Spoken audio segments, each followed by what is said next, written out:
China has recorded impressive growth in traveler numbers and consumer spending during the 8-day Mid-Autumn Festival and National Day holiday. The U.S. economy added 336,000 jobs in September, beating expectations. And for today's episode, to mark the 10-year anniversary of the Belt and Road Initiative, we head to Sri Lanka to find out how its famed tea makes its way to China. Hello and welcome to this edition of Global Business here on CGTN. I'm Guanxing in Beijing. The Mid-Autumn Festival and National Day holiday ends today, and China has broken more travel and consumption records during the long vacation. Domestic tourism trips have hit 826 million, an increase of 71.3% year-on-year, up 4.1% from pre-pandemic levels in 2019.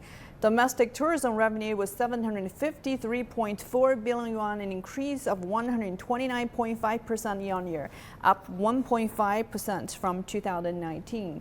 Customer footfall in key shopping districts in 36 cities increased by 164% year-on-year. And box office ticket sales performed well too, exceeding 27 billion yuan, breaking last year's record. The leisurely lifestyle in southwest China's Chengdu is considered by many Chinese people to be the ideal way of life. During the National Day holiday, Yuling Road is staging daily folk performances accompanied by relaxing music. There, visitors can stroll around art markets favored by young people. And let's follow our reporter Guo Tianqi to find out more. Chengdu is the city with the most concert houses in China, and here in the most famous bistro commercial street Yulin is where many singers made their debut. After years of development, locals of all ages have developed their habit of listening to folk music. This is our third time here, and I love pop music. Our choir has performed pop music on stage too. A lot of old friends also wanted to come. Basically, I'm lazy, so I don't want to, go very far. So this is my neighborhood. Every once in a while, I know there's a market, then I'll come here and drink coffee with my friend. And he is making this coffee something, for a long time, and he wants to make it into a business. So I came here supporting him. If you wander around the street, you can see the nightlife was great. So many people enjoy the food, hot pot dishes, enjoy the beer. Look around, so many young people, they are starting their business. That's great. This folk music season continues for 2 months, all the way until November. And this is the most comfortable season here in Chengdu. Accompanied by the live music, the local businesses have gained new opportunities.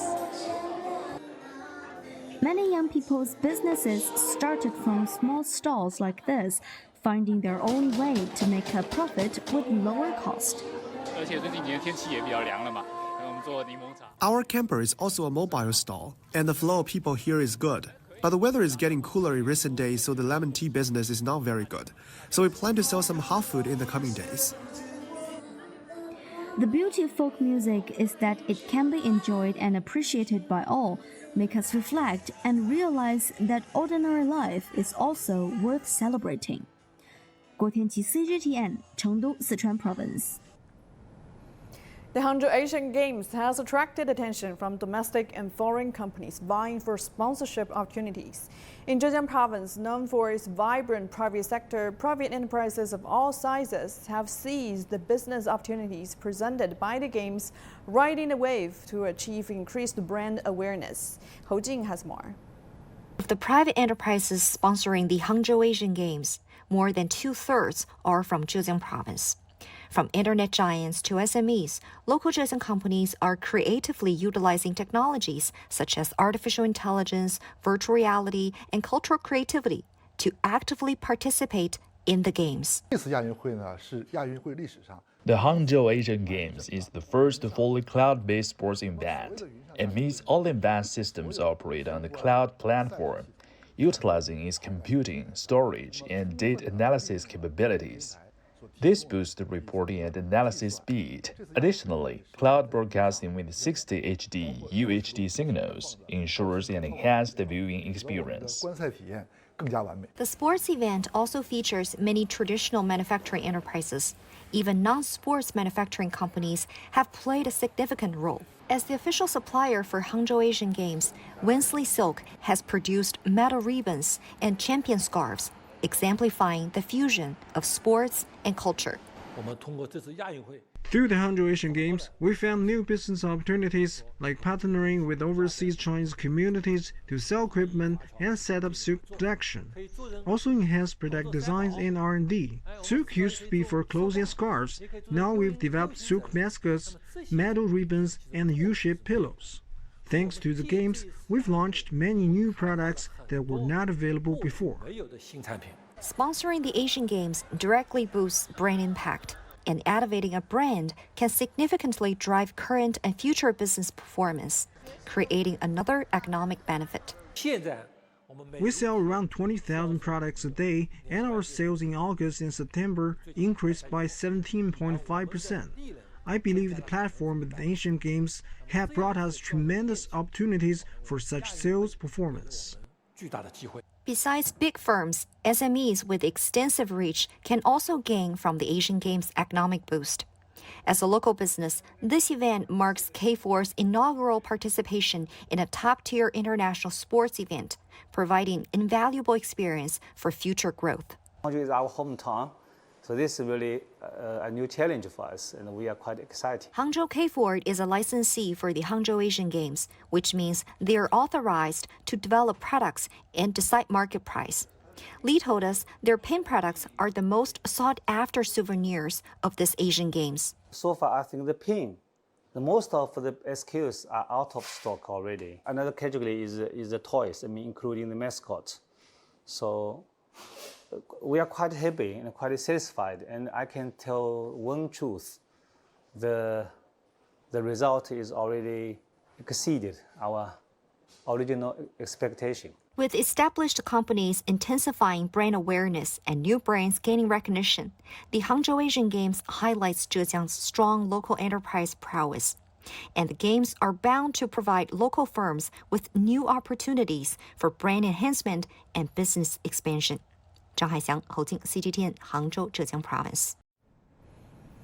And now we're heading for a short break. Still to come on the program. The U.S. economy added 336,000 jobs in September, beating expectations.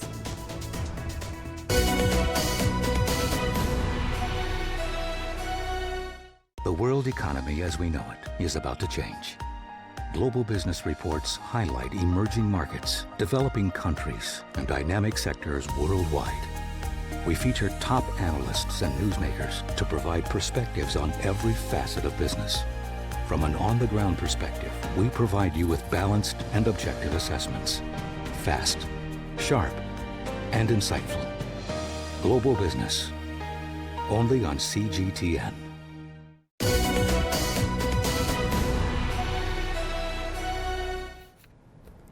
Now over to the U.S., where job growth shows no sign of easing and the unemployment rate was unchanged from an 18-month high of 3.8%. Data from the U.S. Labor Department shows the job gains across the non-farm sectors in the U.S. totaled 336,000 last month, up from August 187,000, and well above market expectations. The strike by the United Auto Workers is not expected to impact the data yet. The job market resilience may heighten the possibility of year-end rate hike by the Fed.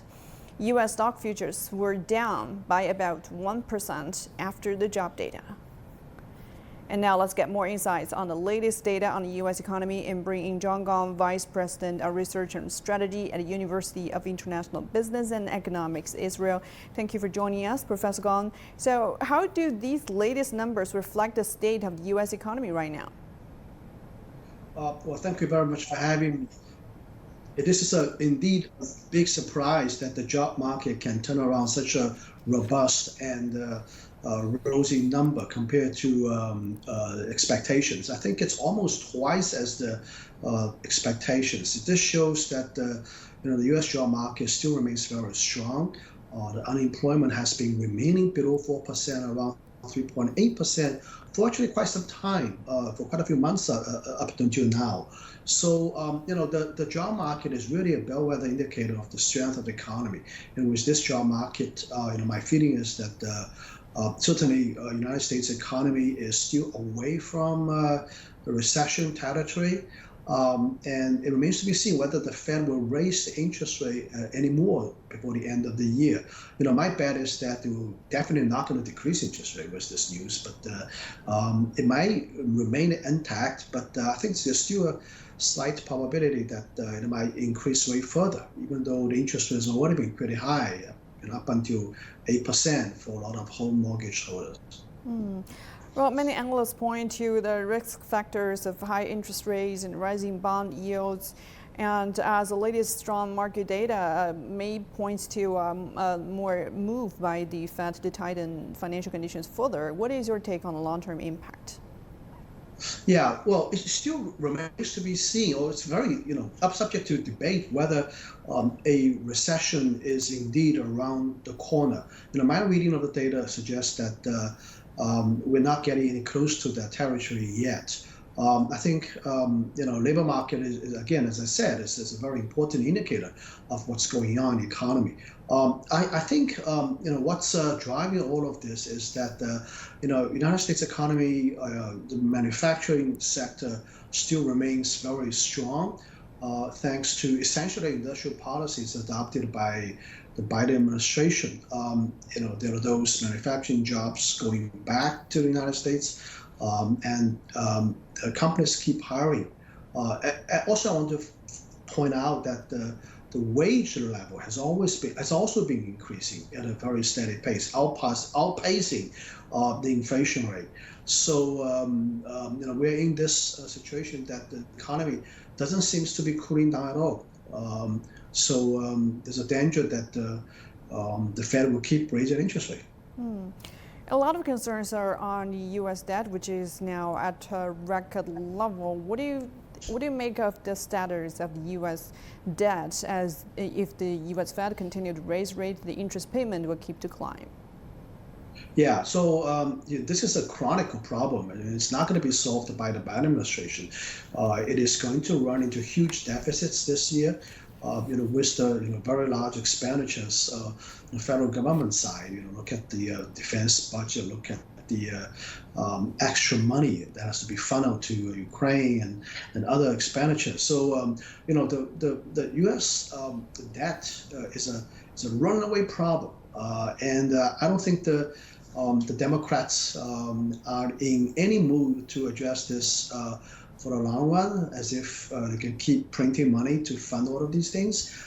There are some small fraction of GOP congressmen and senators who are indeed concerned about long-term impact of the chronic deficit problem, but I think they still are in a small minority. I think the recent Matt Gaetz versus Kevin McCarthy saga indicates that the severity of the runaway debt problem, but the Democrats are not going to address this anytime soon. So just keep growing.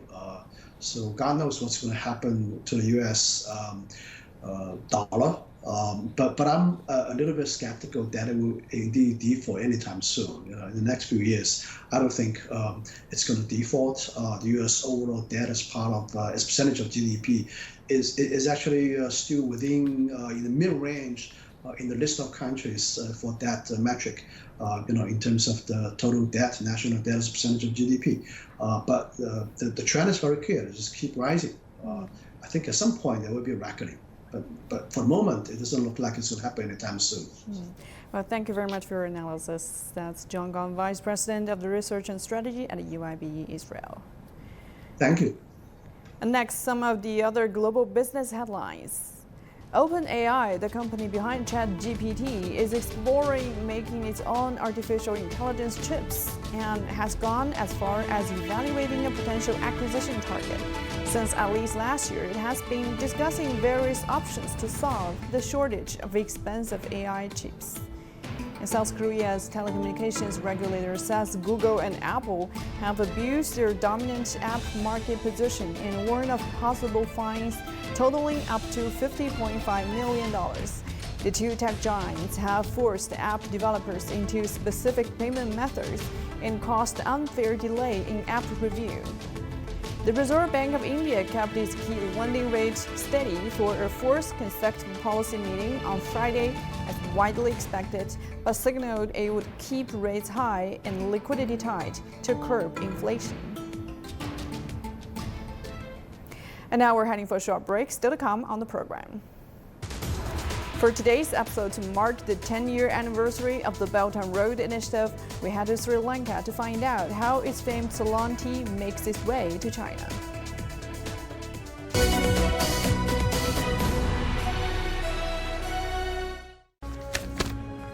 We're stepping out of the studio to take you on a brand new journey along the Belt and Road. With a mission to record how the initiative has changed lives and livelihoods. We travel to over 20 countries. Division Bipartasi Almaty, Kazakhstan. À Dubaï, aux Émirats Arabes Unis. Desde las calles de Rio de Janeiro. للمشاريع في Dhaka, Bangladesh. We document not only infrastructure along the Belt and Road countries, but also cultural links that bound the community with a shared future. Stories of how they promote growth and improve lives. We invite you only on our special series of the New Silk Road.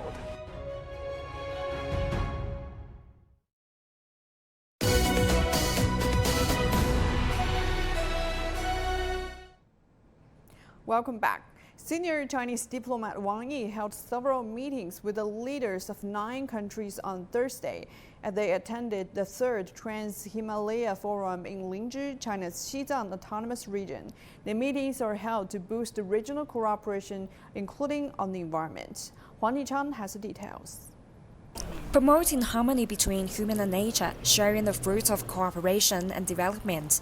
That's the theme of the 3rd Trans-Himalaya Forum in China's Xizang, which has attracted representatives from over 40 countries. At the opening ceremony, Wang Yi, director of the Office of the Foreign Affairs Commission of the Communist Party of China Central Committee, encouraged participant nations to cooperate in creating an ecological civilization. We need to strengthen macro policy planning and coordination while deepening cooperation in areas such as tackling the climate, biodiversity protection, environmental pollution prevention, and disaster risk reduction, while enhancing regional countries' ecological and environmental protection capabilities. Our collective efforts can contribute to the creation of an ecological civilization in the Himalayan region. Following the opening ceremony, Wang held one-on-one discussions with leaders from 4 countries to strengthen diplomatic ties. Meeting with Mongolia's Deputy Prime Minister Steinbriang Almasekan, Wang expressed his hope for increased cooperation and the establishment of a positive model for neighboring countries. Almasekan expressed the commitment to elevating relations and underscores the importance of Mongolia's president attending the upcoming Belt and Road Summit.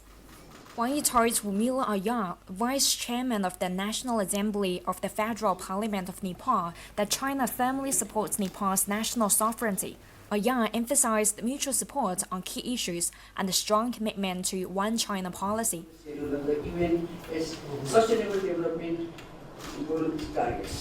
In talks with Pakistan's Foreign Minister Jali Abbas Jalani, Wang called for the extension of the China-Pakistan Economic Corridor.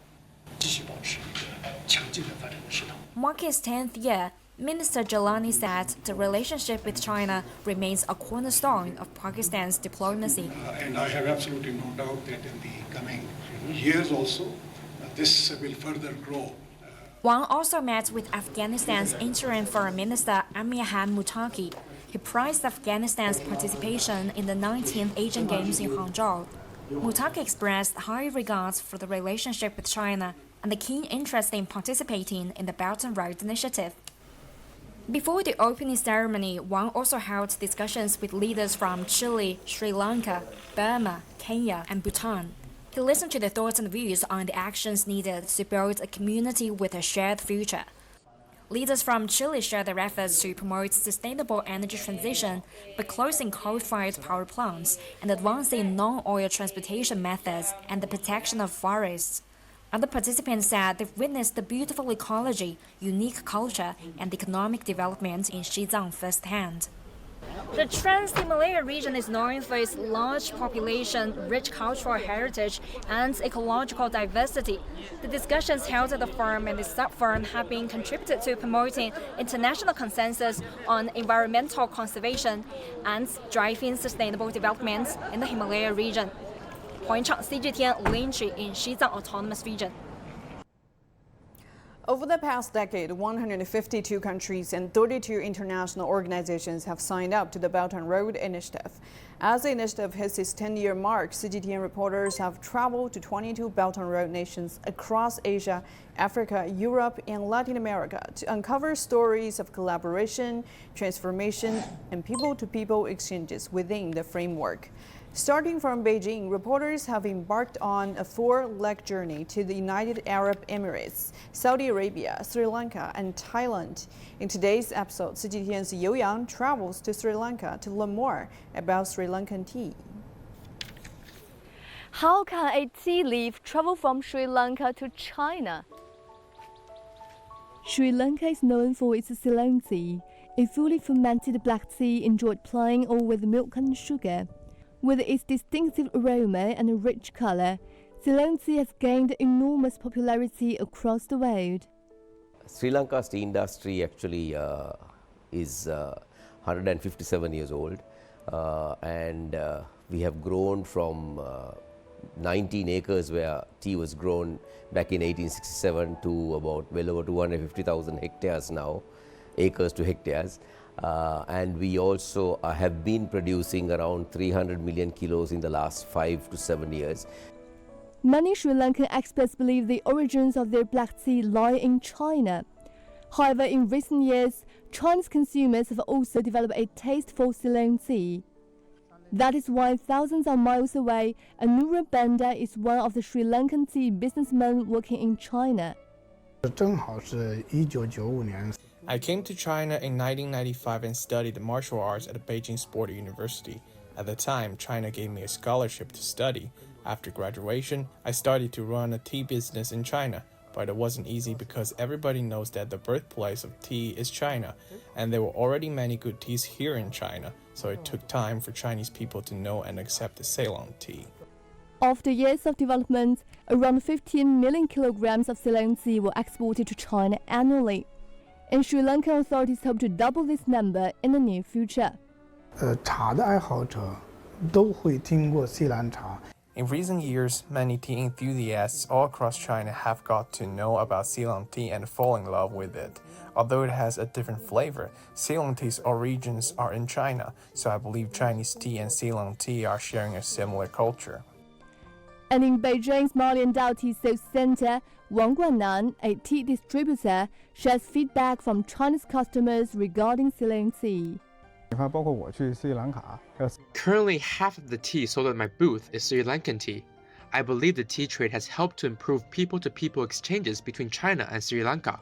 For example, I've traveled to Sri Lanka many times, and some of my Sri Lankan friends have also come to China. We explore good tea and communicate tea culture together. Currently, it's quite convenient for some Ceylon tea to travel from Sri Lanka to China. It provides not only a chance for Chinese customers to feel the aroma of the tea, but also an interaction between the two kinds of Asian culture. You Yang, CGTN, in both Beijing and Sri Lanka. We also explored another route in the Belt and Road Initiative. In this episode, our reporter Xu Xingchen met up with a local enthusiast in Indonesia to find out why he loves high-speed trains so much.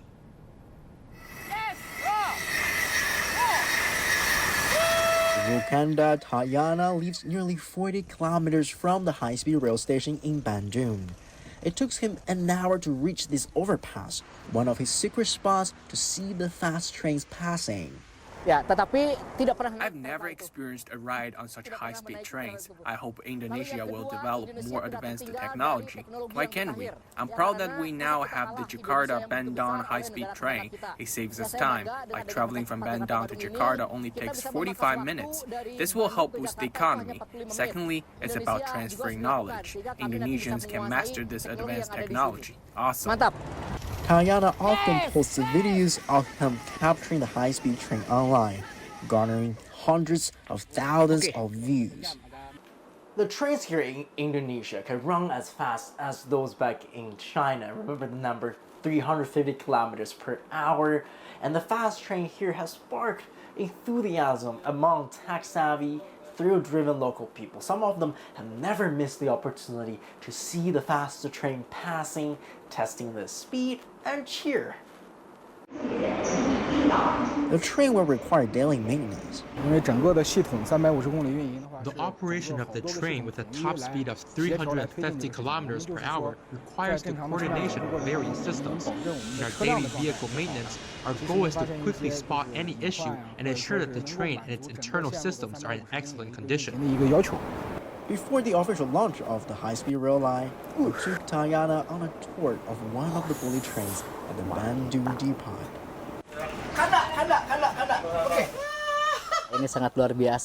Well, this feels great. Normally, I will be outside, will be taking pictures. Sometimes it's so hot outside, other times it's raining. Now I am here, inside this train, and this is truly amazing. Once the train operates regularly for the public, I take my friends on a ride, and we'll make amazing contents of our train ride.